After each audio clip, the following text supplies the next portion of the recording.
Hello दोस्तों, आज की कहानी है रात की वेश्या भाग 6। मैं सुबह घर से तैयार होकर सिलाई केंद्र पर पहुंच गई और कुछ कपड़ों की कटिंग लेकर मशीन पर सिलाई करने बैठ गई। मैंने अभी थोड़ा सा ही काम किया था कि मशीन पर रखा मेरा मोबाइल फ़ोन घनघटा उठा। मोबाइल फ़ोन की घंटी सुनते ही मेरे पैरों की गति रुक गई। हाथों ने भी कपड़े छोड़कर फ़ोन उठा लिया। नंबर कोई नया था, किसका होगा यही सोचते हुए मैंने फ़ोन कान पर रख लिया। हेलो हेलो शबनम, मैं जफरुद्दीन, मेरा मतलब जफ़र बोल रहा हूँ। कौन जफ़र? तुम्हारी खाला का भांजा। मेरी खाला का भांजा? मुझे क्यों फ़ोन किया? अरे तुम मुझे नहीं जानती, साजिया के निकाह में, मेरा मतलब मेरी मामी फरीदन की लोंडिया साजिया के निकाह में तुम मुझे मिली थी। भूल गई क्या? मैं साजिया के निकाह में दिल्ली गई तो थी, पर तुम्हें नहीं जानती। बोलो फ़ोन क्यों किया? शबनम तुम मुझे भूल गई। देखो फ़ोन मत काटना, मैं तुम्हें बहुत प्यार करता हूँ, तमीज़ से बात करो। मैं किसी जफ़र वफ़र को नहीं जानती, आइंदा कभी फ़ोन मत करना। सुनो शबनम सुनो। क्या सुनूं? ये कहते हुए मैंने फ़ोन काट दिया और फ़ोन को मशीन के दराज में डालकर अपनी सिलाई के काम में लग गई। कुछ समय बाद ही दराज में पड़ा मेरा फ़ोन फुर घनघनाने लगा। मैंने नंबर देखा, वही जफ़र था, तो मैंने फ़ोन उठाया ही नहीं। कुछ समय बाद फ़ोन की घंटी पुनः बजने लगी। जफ़र का नंबर देखकर मैंने उसे हाथ भी नहीं लगाया। फ़ोन अपने आप चिल्ला चिल्ला कर शांत हो गया और मैं अपने काम में लगी रही। उस दिन में 2 बार और जफ़र का फ़ोन आया, मगर नंबर देखकर मैंने नहीं उठाया। शाम 4 बजे मैं सेंटर से घर वापस जा रही थी।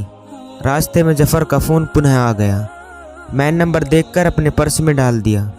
मैं अभी कुछ ही कदम चली थी कि पर्स में पड़ा मेरा फ़ोन पुनः चिल्लाने लगा।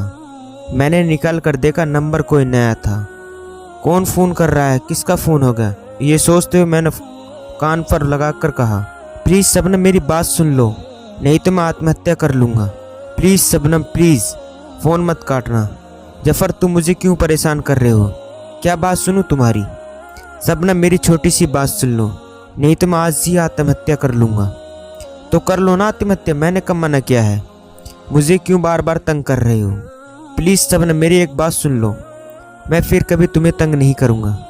क्या बात है, जल्दी सुनाओ, और फिर कभी दोबारा मुझे फ़ोन मत करना, मैंने गुस्से में आकर कहा। शबनम मैं तुम्हें जानबूझकर फ़ोन नहीं करता, अपने दिल से मजबूर हूँ। दिल्ली में मेरे पास 3 एक्सपोर्ट की कंपनी है, कई कार हैं, अपनी एक आलीशान कोठी भी है, कई फ्लैट खाली पड़े हैं, कई फ्लैट पड़े हुए हैं, एक से एक अच्छा रिश्ता भी आ रहा है। वह कुछ और आगे बोलता, तब तक मैं बीच में ही बोल पड़ी, यह सब तुम मुझे क्यों सुना रहे हो? मैंने कहा ना, अपने दिल से मजबूर हूँ, तुम्हें दिल बैठा हूँ। पिछले 2 साल मैंने कैसे गुजारे हैं क्या बताऊँ।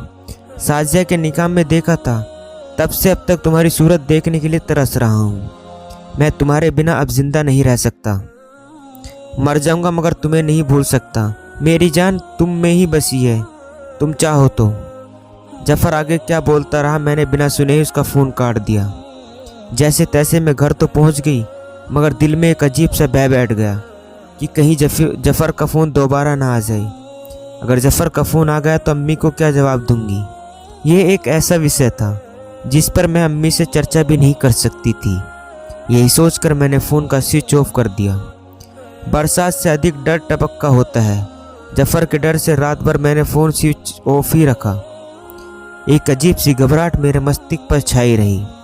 रात भर ठीक से नींद भी नहीं आई कि कहीं जफ़र का फ़ोन न आ जाए, जबकि मेरा फ़ोन स्विच ऑफ था। सुबह बुझे मन से जैसे तैसे मैं तैयार होकर अपने सिलाई सेंटर के लिए ही निकली। रास्ते में डरते डरते मैंने अपने मोबाइल का स्विच खोला। उसके 5 मिनट बाद ही जफ़र का फ़ोन आ गया। मैंने नंबर देखकर रिसीव नहीं किया और मैं चलते चलते अपने ट्रेनिंग सेंटर पहुंच गई और अपनी मशीन पर सिलाई करने लगी। सिलाई करते करते मेरे पैरों की गति एकाएक रुक गई जब मेरे फ़ोन की घंटी घनघटा उठी। जफ़र का फ़ोन था। गुस्से में आकर मशीन छोड़कर मैं ट्रेनिंग सेंटर से बाहर निकल गई। मैंने फ़ोन कान पर लगाकर कहा, मुझे क्यों तंग कर रहे हो? हम गरीब मजदूर हैं, मुझे चैन से जी लेने दो। शबनम गरीबी की बात मत करो, अपना डाक का पता बताओ, मैं आज ही मनी ऑर्डर से 1-2 लाख तुम्हारे पास भेज दूंगा। गरीबी नहीं, शान से ज़िंदगी जियो। मुझे नहीं चाहिए तुम्हारे 1-2 लाख। मेरे घर पता चल गया तो मेरा अब्बू और मेरे भाई मुझे काट कर फेंक देंगे। तुम्हें क्या मिलेगा, मैं मर जाऊंगी तो? ऐसी बात मत करो, तुम मर जाओगी तो मैं कैसे जिंदा रह लूँगा?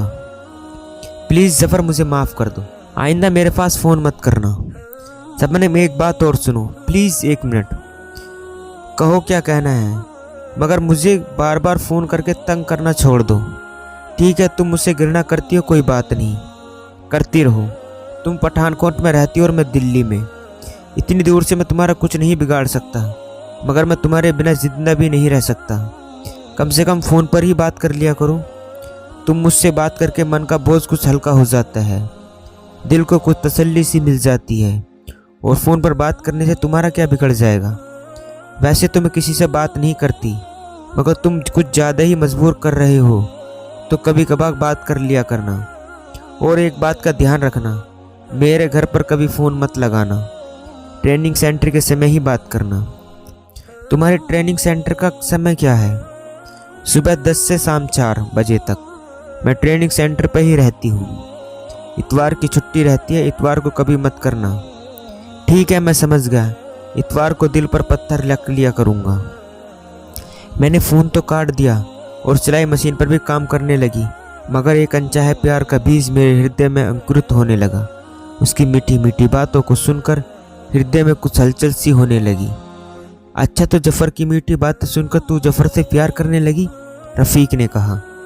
नहीं, प्यार तो उस समय तक नहीं था, मगर बात करने में हर्ज ही क्या था? क्या होगा आगे, जानने के लिए कहानी का अगला भाग ज़रूर देखें। दोस्तों, ये था रात की वेश्या भाग 6। दोस्तों, कहानी अच्छी लगी हो तो चैनल को सब्सक्राइब करना